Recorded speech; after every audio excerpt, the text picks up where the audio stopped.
Hello viewers, আসসালামু আলাইকুম। অনেকদিন পর নদীর পাড় ঘুরতে আসলাম। যদিও মেঘনা নদী আমাদের বাড়ির পাশেই, অনেকদিন পর আসলাম। এই হলো নদী।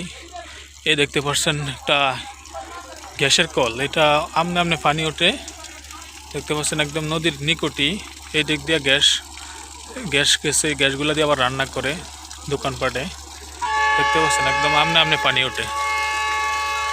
এটা কোনো কিছুতে না, আমনে আমনে পানি ওঠে। আর এটা দিয়ে যে গ্যাস যাইতেছে, গ্যাস বাসা বাড়িতে রান্না করে। এই দেখেন, এই বাসা বাড়িতে রান্না করে।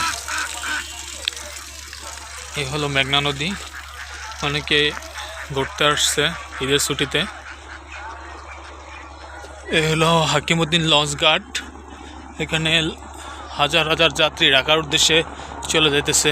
দেখুন, এই গুদুনি লগ্নে সন্ধ্যার দিকে আসছি, একটু লঞ্চগুলো যাইতেছে, একটা ছেড়ে যাচ্ছে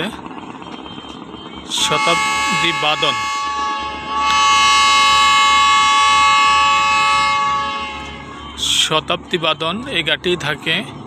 এখান থেকে প্রতিদিন 6:30টায় ছেড়ে যায়। এটা যে 6:30 বাজে, এখন চলে যাচ্ছে যাত্রী লোড করে। হিউজ পরিমাণ যাত্রী। ঈদের ছুটি শেষে সবাই ঢাকা ফিরতেছে, দেখতে পাচ্ছেন।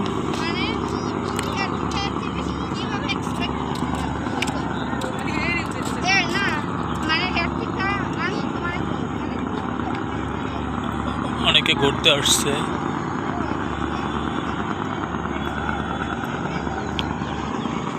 অনেকে নদীর পার ঘুরতেছে। এই যে হাকিমউদ্দিন বাজারের আইডল বড় ভাইরা।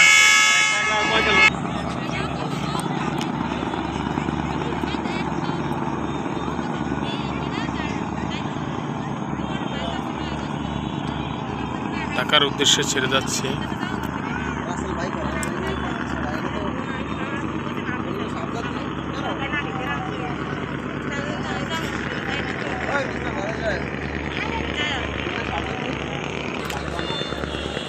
এগুলো হলো ব্লক।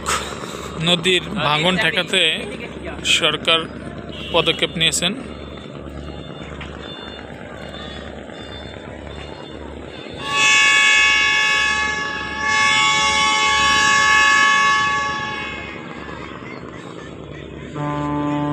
এভাবে পানির ভিতরে একে বালির বস্তা ফালেয়া তারপরে এই ব্লকগুলা সুন্দরভাবে বসিয়ে দিচ্ছে, যাতে নদীর পানির ঢেউয়ে মাটিটা না ভাঙতে পারে। অনেক সুন্দর ব্যবস্থা করছেন।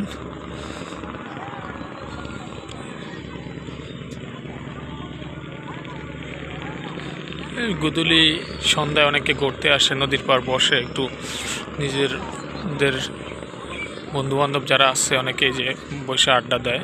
খুবই একটা ফ্রেশনেস জায়গা। নদীটা একদম স্থির বলা যেতে পারে। নদী তখনই অশান্ত হয় যখন বাতাস হয়, তখন এক ঢেউয়ের পর ঢেউ আসে। নদীতে তেমন একটা মাছের নৌকা নেই, কারণ এখন মাছ ধরার সময় না, তাই এখন মাছের নৌকা নেই। দেখতে পাচ্ছেন, যখন জোয়ারটা হবে তখন মাছের নৌকাগুলো মাছ ধরতে আসে। তো ভিউয়ার্স, এই জায়গাটা হলো হাকিমউদ্দিন বাজারের পাশে মেঘনা নদীর পার। তো যারা আশেপাশে আছেন মাঝে মধ্যে আসবেন, ঘুরবেন, ভালো লাগবে আশা করি। হাকিমউদ্দিন বাজার লঞ্চ ঘাট।